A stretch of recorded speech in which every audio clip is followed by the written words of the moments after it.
Hello dear students, welcome in ASC starter.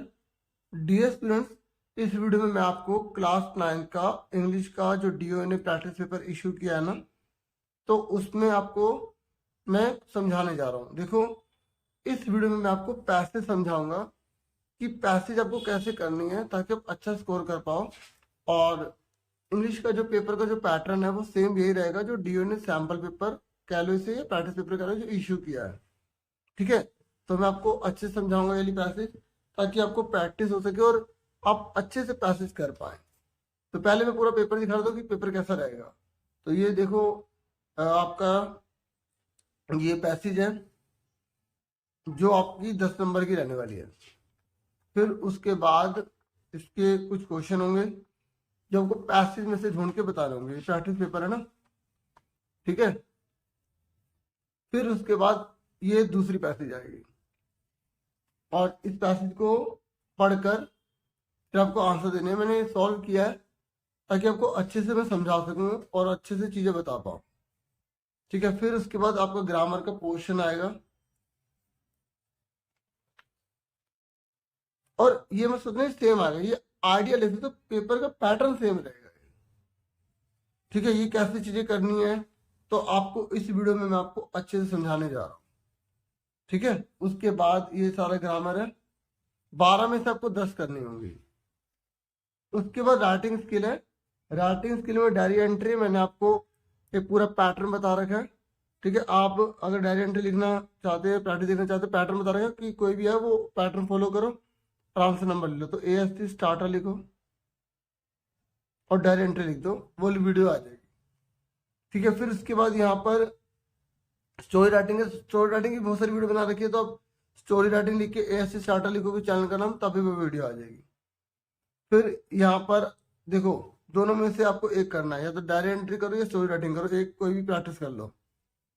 फिर आपको descriptive paragraph देना होगा। जैसे यहाँ पर बोला है कि you happen to visit a colourful garden in full bloom. तो आपको ना वहां पर एक गार्डन में जाने का मौका मिला जहाँ पर बहुत ज्यादा फूल खिले हुए थे। तो आपने देखा कि किस तरीके से गार्डन पूरा भरा हुआ है फूलों से, इतने रंग बिरंगे से, किस प्रकार जो कीड़े मकोड़े हैं इस तरीके की आवाज आ रही है और स्वीट फ्रेग्रेंस आ रही है फूलों के खिलने की। खिले हुए ना तो खुशबू आ रही है बहुत। तो आपने क्या क्या देखा, डिस्क्राइब करो। देखो, बहुत सारी चीजें तो यहाँ लिखी हुई हैं। तो जैसे अगर आप ये डिस्क्रिप्टिव पैराग्राफ लिख रहे हैं ना, तो यू फाउंड लिखा है, तो ऊपर आप ये लिख दोगे टाइटल। टाइटल क्या लिखोगे, जरूरी है। टाइटल किसके ऊपर है, आप किसके ऊपर डिस्क्राइब कर रहे हो। आप जो है डिस्क्राइब ये कर रहे हो कि एक कलरफुल गार्डन के बारे में, तो आप लिख दोगे to visit a colourful garden. नहीं, ऐसे सिंपल लिख दो colourful garden, description about colourful garden, ये सिर्फ लिख दो कलरफुल गार्डन। आप लिख सकते हैं यहाँ पर एक बार, once I visited a colourful garden in full bloom, I found it to be a flourishing garden bursting with colorful flowers, buzzing insects, and the sweet fragrance of blossoms। तो यहाँ तक आपने लिखा, फिर आप बना बना के लिख दो। मैं थोड़ा सा बता रहा हूँ कि जिनको जैसे इंग्लिश थोड़ी सी वीक लग रही है तो उनको थोड़ी बहुत हिंट यहीं से मिल जाएगी, बाकी उन्हें अपनी लैंग्वेज में बना के लिखना है। और ऐसा अगर कोई भी आ जाए ना पैराग्राफ, आप ये सोचो क्या इससे रिलेटेड मैंने कोई कहानी, कोई क्वेश्चन आंसर याद किए हुए हैं, तो वो चीज इसमें ऐड कर दो।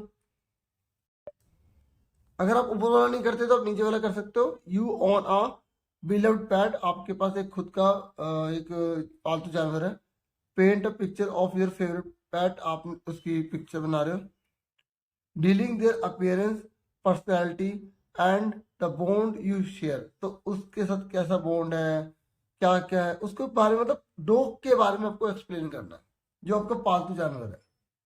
अब यहाँ पर ये लाइन ये सेम नहीं उतार सकते, ये थोड़ा अलग हो गया। यहाँ पर हिंट थी, यहाँ पर वैसी हिंट नहीं है। आपको ये है कि उसकी अपीयरेंस बतानी है, उसकी पर्सनालिटी बतानी है। आप ये लाइन सेम उतार के नहीं आ सकते, तो क्वेश्चन पर डिपेंड करता है। ठीक है, फिर आपकी टेक्स्ट बुक है, तो ये आपको बता दी कि कौन से लेसन से है। फिर आपको इसको पढ़ के अंडरस्टैंडिंग के बेस पर इसके आंसर देने होंगे। अगर आपने चैप्टर की वर्ड मीनिंग अच्छे से कर रहे तो आप आसानी से इसको समझ लोगे। ठीक है, अगर आप देख लेना कौन सी जो पैसेज है ना वो इजी है। और टाइम कितना देना है पेपर में मैं आपको बता दूं कि आपके पास 180 मिनट होते हैं, 80 नंबर का आपका पेपर है, तो डबल कर दो 160, यानी कि किसी भी क्वेश्चन को जितने नंबर का वो है उसे डबल से ज्यादा टाइम मत दो, ठीक है। बाकी फिर भी आपके पास 20 मिनट बचेंगे। अब ये देखना आप कहाँ पर लगाओ, ठीक है। आप ये वाली पैसेज करो या ऊपर वाली, या आपको देखना, ठीक है। उसके बाद में पहले थोड़ा सा पेपर दिखा दूँ, फिर उसके बाद पोएम आएगी। देखो पोएम है तो इसके आंसर आपको इसमें ढूंढ के करने होंगे, ठीक है। ये वाली करो या नीचे वाली करो।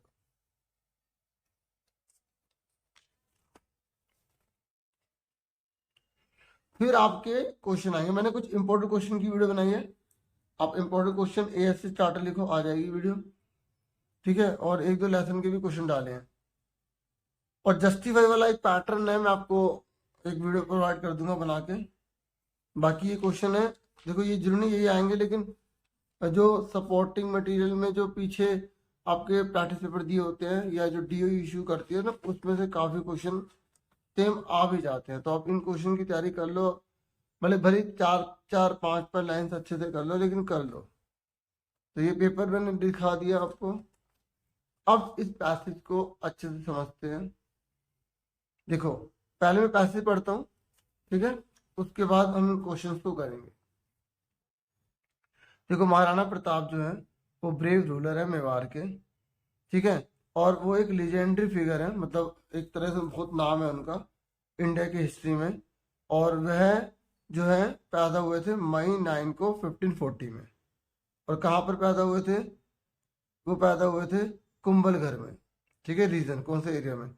और उनका जो नेम है ना वो सिनोनिम्स बन गया विद, और मतलब किसका एक जो सेम मीनिंग होता है ना, मतलब किसका प्रतीक बन गया?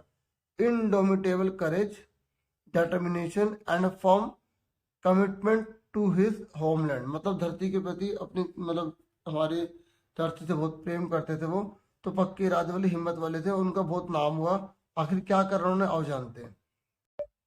महाराणा जो प्रताप है ना, उन्होंने जो मेवाड़ के राजा बने, मतलब मुकुट जो पहना था 1572 में पहना था, जब उनके पिताजी की डेथ हो गई थी। उनके पिताजी का नाम क्या था? महाराणा उदय सिंह सेकंड। और उन्होंने जो है ना मुगलों से लड़ाई लड़ी थी, अकबर से, ठीक है। और थ्रू आउट दिन जहां तक उनका शासन था, उससे जहां तक उनका शासन था वहां तक उन्होंने लड़ाई लड़ी थी अकबर से, क्योंकि अकबर जो चाहता था कि मेवाड़ से कब्जे में आ जाए। और ये कह रहा बहुत से जो कॉन्टेम्परेरी थे ना, उन सबने स्कम्बल्ड कर लिया था, घुटने टेक दिए थे, ठीक है, मुगल डोमिनेंस के आगे हार मानी थी। लेकिन महाराणा प्रताप ऐसे थे जिन्होंने उनके आगे झुकना सामने अकबर के, ठीक है, मतलब मना कर दिया कि मैं झुकूंगा नहीं, और लड़ने के लिए तैयार रहे, ठीक है। और किसके लिए? अपने जो पुरखों की जमीन है उसके लिए और कल्चर के लिए लड़ने के लिए तैयार है, ठीक है। मैंने हिंदी में भी कुछ वर्ड लिखे हुए हैं, आप इन्हें पढ़ सकते हैं, ठीक है। ये कह रहे one of the defining characteristics of Maharana Pratap character, सबसे बढ़िया जो उनका गुण था ना वो यही था, मतलब कभी ना खत्म होने वाली उनकी कमिटमेंट, उनके प्रिंसिपल जो उनकी गाथा गाते हैं, मतलब वैलोर जो उनकी हिम्मत को बताते हैं, ऑनर उनके सम्मान को बताते हैं।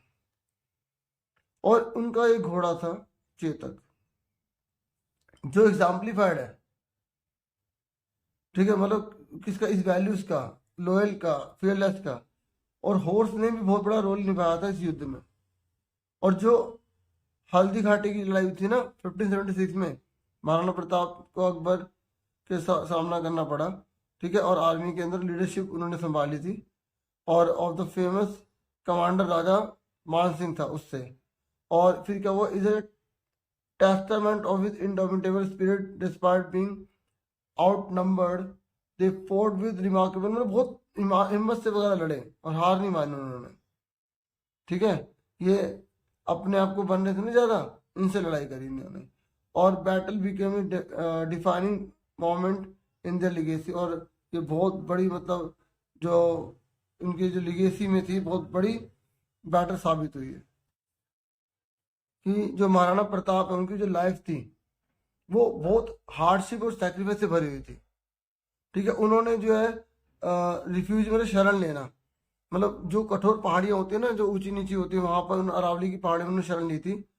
और बहुत हार्डशिप से और बहुत ही स्ट्रगल से उन्होंने अपना जीवन बिताया, और वो बिल्कुल सिंपल और एस्थेटिक लाइफ जिए।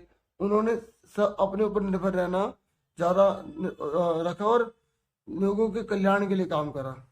ठीक है। जो करेक्टर है ना महाराणा प्रताप का, वो हमें बताता है कि किस तरीके से उन्होंने कल्चरल और रिलीजियस ट्रेडिशन को जो मेवाड़ था उसको बचाने की पूरी कोशिश करी है। ठीक है। और ही वहां से पैटर्न मतलब संरक्षण बचाना, उन्होंने आर्ट जो कलाकृतियां थी ना उसके कल्चर की, उनको बचाने की कोशिश करी। ठीक है। और वेलोर जो उनकी गाथा है, मान सम्मान और जो शिष्टता होती है, उन्होंने उसको कभी नहीं भूला, उसको बढ़ाया। उनकी जो कोर्ट थी, कोर्ट, उसके अंदर भी कल्चरल एक्टिविटी वो करवाते रहते थे। और उन्होंने आर्टिस्ट को, स्कॉलर्स को, और जो पोएट कवि वगैरह हैं, उन सबको बहुत ज़्यादा मतलब सपोर्ट करा, और जो मेवाड़ के जो हेरिटेज को बढ़ाने में हेल्प कर रहे थे, मतलब ठीक है, उन्होंने बहुत ज़्यादा सपोर्ट करा। फिर ये कह रहे हैं कि महाराणा प्रताप की जो लिगेसी है एंड्यूज इन द एनर्स, मतलब कायम रहने वाली हमेशा, जो उनका इतिहास है ना हमेशा कायम रहेगा भारत के इतिहास में। ना केवल मिलिट्री जो प्रोग्रेस था, मतलब जो उन्होंने इतना पराक्रम दिखाया अपनी मिलिट्री में, ब्रेवरी के लिए भी ना केवल, बल्कि उनकी जो स्पिरिट थी ना, तो in the face of adversity, तो उसके लिए भी उनको जाना जाएगा। उन्होंने कितना मतलब आत्मा को इतना, जैसे उनके ऊपर अत्याचार वगैरह हो रहे थे, उन्होंने फिर भी सहा और आगे बढ़े। डिवोशन टू हिज पीपल, उनका सबसे बड़ी बात अपने लोगों के प्रति पूरा त्याग भाव कर देना, अपनी माँ के लिए, धरती माँ के लिए सब कुछ छोड़ देना, उसके लिए लड़ मरना, और सम्मान के लिए रक्षा करना। ठीक है। सिंबल था उनकी, उनकी यही सिंबल है, उनकी वैल्यू और जो उनकी वीरता है और जो उनकी देशभक्ति है, इसको दिखाती है। अगर even today his memory celebrated, तो आज भी लोग उनको याद करते हैं। ये तो अगर महान जो व्यक्ति होते हैं उनको याद किया जाता है, सॉन्ग, स्टोरी, फेस्टिवल के रूप में लोग उन्हें मनाते हैं। His name continues to inspire generation, और उनका नाम हमेशा जनरेशन को इंस्पायर करता रहेगा। टू स्टैंड अप मतलब लड़ना, संघर्ष करना। ठीक है। संघर्ष लोग करते रहेंगे, लोग जो बिलीव करते, जो बिलीव करते उसकी बातों को मानेंगे, और अपने हेरिटेज को भी, अपने कल्चर को भी बचाएंगे।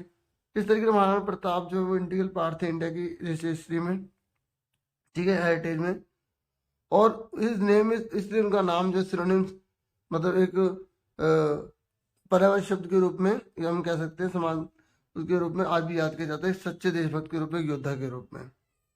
तो मैंने आपको समझाया, अब देखता हूँ आप कितने आंसर अच्छे से दे पाते हैं। पहला बोला select the qualities of and characteristics are the synonyms with the Maharana Pratap legacy in Indian history. तो ये कह रहा है कि कौन सी क्वालिटीज हैं, कैरेक्टरिस्टिक्स हैं जो महाराणा प्रताप की लीगेसी इंडियन हिस्ट्री में सिनोनिम से पर्यायवाची के रूप में यूज की जाती है। तो आप इसका आंसर जो है यहाँ पर आराम से देख सकते हैं। देखो ये तो आप देखो, ये ना ऑप्शन ही दे रखे हैं, तो ऑप्शन में ये था, ये रहा उनकी कमिटमेंट, उनका पक्का इरादा, उनकी हिम्मत। ठीक है, धरती के प्रति, माँ धरती के प्रति, तो ये आंसर आ गया इसका। टिक करा हुआ है, आप आराम से और समझते, सिर्फ समझाने के लिए वीडियो बनाई है मैंने। एक डिस्क्राइब करो महाराणा प्रताप का जो रेन के बारे में, मतलब उनका शासन कहाँ से कहाँ तक था, और उनको किस प्रकार का रेजिस्टेंस देखना पड़ा, रुकावट देखनी पड़ी जो मुगल एम्पायर था अकबर, और जो दूसरे कंटेम्प्रेरी थे उन्होंने तो आपको पता हार मान ली थी, लेकिन ये पक्के इरादे वाले निकले। तो अपने आप इसके बताओ 40 वर्ड्स में बताओ इसके बारे में। तो यहाँ पर आप देखो उनके, अगर रेन की बात करें तो महाराणा प्रताप जो थे वो राजा थे मेवाड़ के, ये आप लिख देंगे पूरा यहाँ तक, कुंभलगढ़ के। ठीक है, यहाँ तक उन्होंने राज किया। और फिर उन्होंने ये पूछा कि किस तरीके से ये अकबर से लड़े वगैरह, क्या हुआ, दूसरे राजा ने क्या हार मानी, तो ये आप पूरा का पूरा यहाँ से यहाँ तक उतार सकते हो, लिख सकते हो। समझा ऑलरेडी चुका हूँ, इसलिए बता रहा हूँ खाली। ठीक है, फिर उसके बाद यहाँ पर इसने बोला कि इस लाइन को आगे कंप्लीट करो। ये कह रहा है जो चेतक के बारे में यहाँ पर हमने एडजेक्टिव यूज करी थी, वेलोर, ऑनर, लॉयल, फियरलेस। तो ये कह रहा है कि चेतक को ऐसा क्यों कहा गया, क्यों कहा गया, क्योंकि ये देखो एक हॉर्स जो था ना चेतक, वो एग्जाम्पलीफाइड किया गया था लॉयल से, वैल्यू से, फियरलेस से। क्यों किया गया था, क्योंकि उसने बहुत बड़ा रोल निभाया था युद्ध में, बस इतना बहुत है। ठीक है यहाँ तक। और आगे लिखना चाहो तो आप लिख सकते हो कि हल्दी घाटी की जो लड़ाई थी उसमें बहुत बड़ा रोल निभाया था उसने। ठीक है, तो अब उसके बाद नेक्स्ट क्वेश्चन है। नेक्स्ट में इसने यहाँ बोला है कि आपको जब अनइवन इलाका हो, मतलब ऊपर नीचे उबड़ खाबड़ हो, तो इस पूरे का क्या मीनिंग है। तो चारों में से मीनिंग क्या है? रग्ड, अभी हमने पढ़ा था ना यहाँ पे जो पहाड़ी थी जब उन्होंने शरण ली थी अरावली की पहाड़ी में, वो बहुत रग्ड थी। तो ये आंसर। तो इसके रग का क्या मतलब है? ये विद एन अनइवन और जेट सरफेस। ठीक है, उसके बाद फिफ्थ क्वेश्चन है, ये कह रहा है कि according to the author the character of Maharana Pratap not only reflect the quality of a great warrior. ये कह रहा है कि जो महाराणा प्रताप है वो ना केवल बहुत बड़े वॉरियर थे, बल्कि उनकी क्वालिटी जो है कल्चरल हेरिटेज को बचाने की भी थी। तो कोई एग्जांपल दे सकते हो? तो आप एग्जांपल की बात करो तो हम यहाँ पर एग्जांपल ये लिख सकते हैं कि उनकी जो कोर्ट है वो हब थी कल्चर एक्टिविटी की, वो सपोर्ट करते थे। तो ये पूरा इसमें आंसर है। आपने खुद ट्राई करना, देखना आपको कितने सही निकलते हैं। देखिए अब सिक्स क्वेश्चन है, ये कह रहा है आपने पैसेज पढ़ा, उसमें देखा महाराणा प्रताप जो है भारत में इतिहास में बहुत उनका नाम है। उन्होंने मतलब इतना ज्यादा दिक्कत को झेला, ठीक है, उसके बावजूद भी मतलब इतना एडवर्सिटी को उन्होंने झेला, उसके बावजूद भी मतलब वो बहुत ज्यादा उन्होंने सम्मान और पाया और वीरता के रूप में और देशभक्त के रूप में जाने जाते हैं। ऐसा कैसे? तो आप इसका आंसर क्या लिखोगे? ये रहा। तो देखो मिलता जुलता, जैसे अगर समझ नहीं आया ना तो अब मैं वैसे बोलना नहीं चाहता, लेकिन वो पैसेज ही कर दो आप, ठीक है। लेकिन जिनको पता होगा तो वो बताएगी ये उनका डिवोशन था ना पीपल के प्रति, मदरलैंड के प्रति, जिसकी वजह से वो इतनी टफ सिचुएशन में भी खड़े रहे। तो ये मेन था इसमें। बाकी अगर जैसे पूरा पैरा लिखते तब भी कोई दिक्कत नहीं। तो सेकंड क्वेश्चन है, ये कह रहा है based on the understanding of the ever passage, आप पैसेज को पढ़ो। तो आप बताओ महाराणा प्रताप जो थे ना, उन्होंने अरावली के माउंटेन पर कैसी लाइफ जी? तो आप बताओगे सिंपल जी थी, ठीक है। बहुत हार्डशिप में बहुत हार्ड वर्क किया और स्ट्रगल संघर्ष झेला उन्होंने। फिर आठवें में बोले कि इन दोनों स्टेटमेंट को पढ़ो। तो महाराणा प्रताप की जो लाइफ थी वो बहुत हार्डशिप और सेक्रीफाइस से गुजरी थी। और स्टेटमेंट 2 है कि उन्होंने जो रिफ्यूज लिया था, ठीक है, रग्ड अरावली की पहाड़ी में, और उनकी जो लाइफ थी हार्डशिप और स्ट्रगल से गुजरी थी। देखो ये उन्होंने अरावली की पहाड़ी में लिया था, मतलब जगह ली थी, तो उन्होंने हार्डशिप और स्ट्रगल को झेला था, ठीक है। इसकी वजह से क्या हुआ, महाराणा प्रताप को जो है बहुत हार्डशिप और सेक्रीफाइस देखना पड़ा। तो इसकी वजह से ये है। तो फर्स्ट स्टेटमेंट जो है डिफाइन द सेकंड स्टेटमेंट। तो फर्स्ट स्टेटमेंट बताती है कि हार्डशिप सेक्रीफाइस क्यों हुआ, क्योंकि उन्होंने अरावली की पहाड़ी में बहुत ज़्यादा संघर्ष झेला, तो इसलिए इसका ये आंसर हो जाएगा। ठीक है, तो ये मैंने एक पैसेज आपको करवा दिया। बाकी जो नेक्स्ट है पैसेज, आप इसको मतलब देख लो क्या है इसके आंसर। आंसर ऑलरेडी दिखा चुका हूँ, ठीक है। अगर टाइम मिला तो मैं इसको एक्सप्लेन कर दूंगा, लेकिन ग्रामर के लिए आपके लिए अलग से छोटी सी वीडियो लेकर आऊंगा। Thank you for watching and listening carefully. Take care dear students.